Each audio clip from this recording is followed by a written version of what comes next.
and new friend in the form of Chrom versus Hunio's incredibly well-established Inkling as we look to see who is going to make it into top 8 at Manchester Conquest 8. Here we are, we're kicking off, establishing this neutral game here, dashing in and out, trying to feel each other out at the minute, looking for the falling up air there, but the ink is going to be applied off from the rapid jab. Not a full coverage, of course, and CurryGovernor's just going to respond with amazing aggression.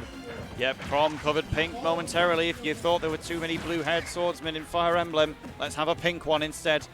Inkling making it happen, but nevertheless, despite doing that, CurryGovernor has only continued to run with momentum and just get swing after swing from the blade.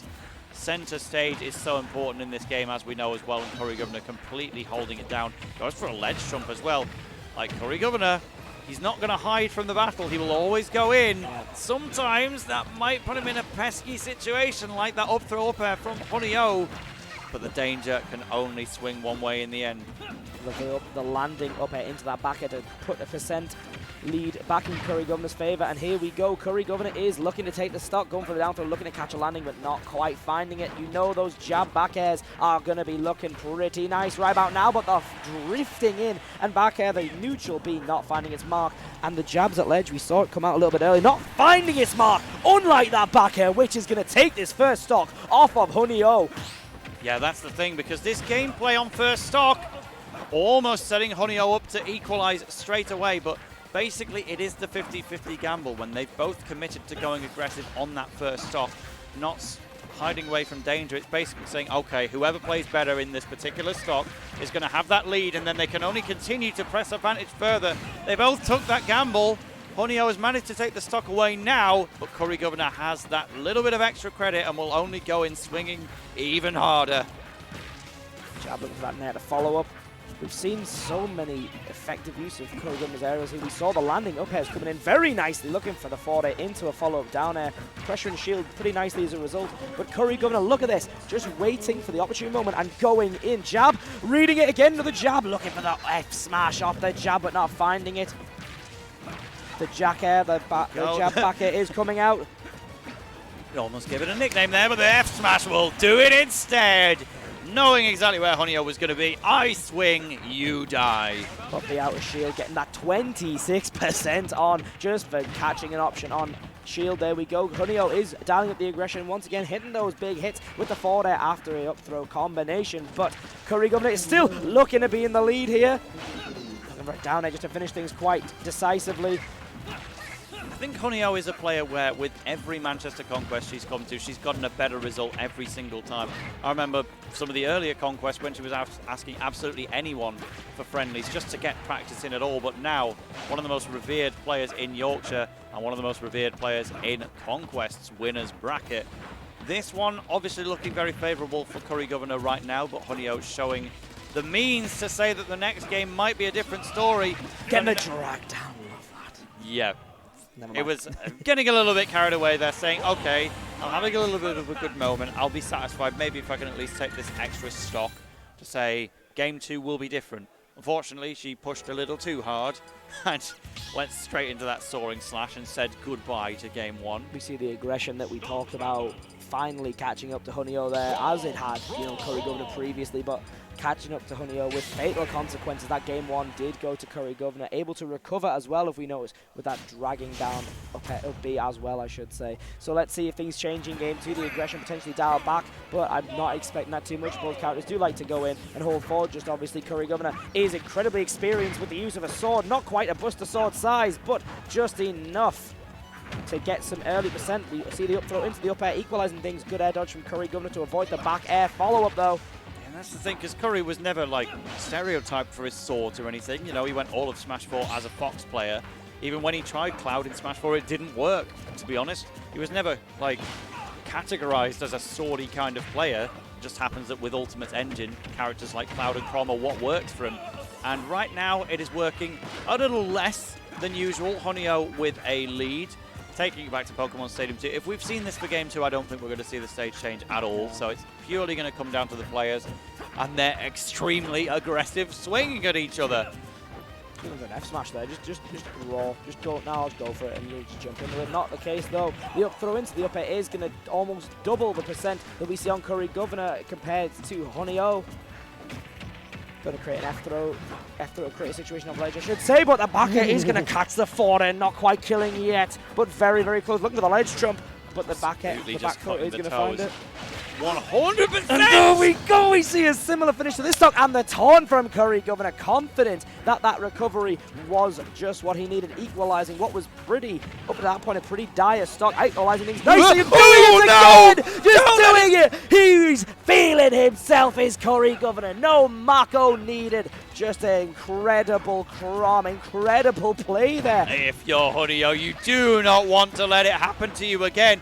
But that is 3 times in the set altogether, and that leaves a stern warning. Like, just put a signboard in the ground, say, if Chrom off stage, don't go into up B. Just don't. Just don't.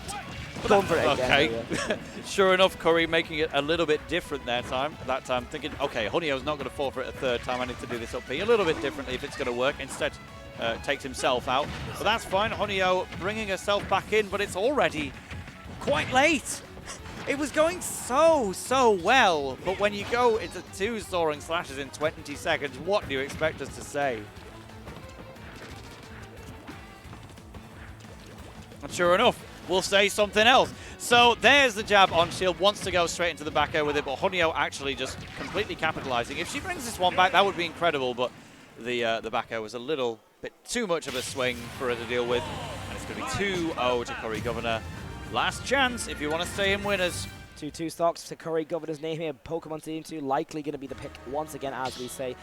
That was looking pretty much in Honio's favor until those 2 up Bs dragging CurryGovernor right off the dragging Honio, I should say, pardon moi, right off the stage. Incredible work just to equalize the situation, and things played very heavily into his favor. We saw things like the drag down side Bs following the up airs. Let's see if it's going to be a similar story again, or if the aggression from Honio does fade back a little bit, certainly in the offstage department as we continue this set. But CurryGovernor is getting roll read upon roll read, double jab.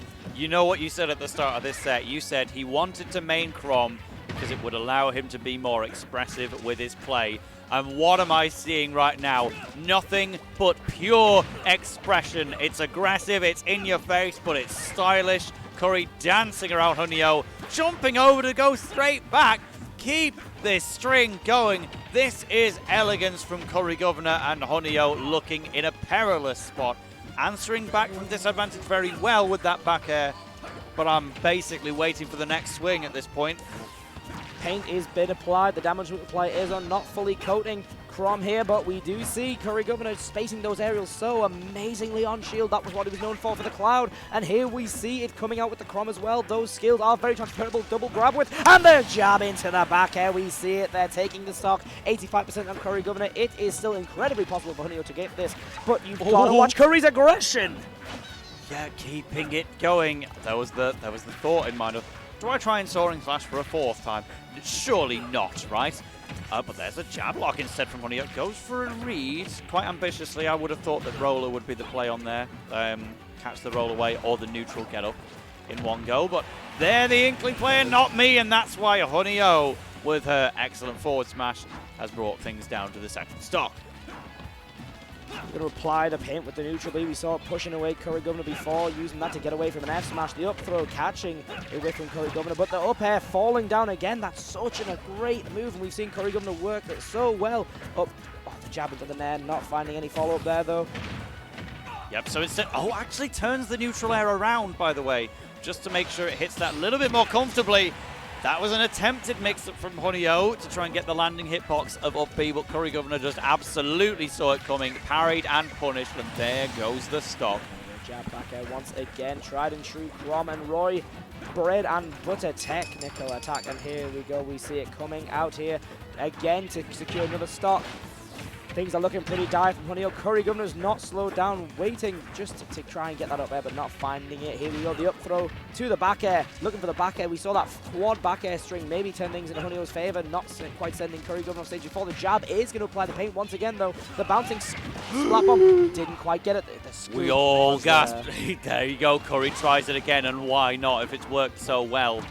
Honio just realizing, okay, fine, I'll stop. I know I need to kill this Chrom because his weakness is meant to be off stage, but fine, I will do it with the up throw up air, and I will win this game one way or another, I hope.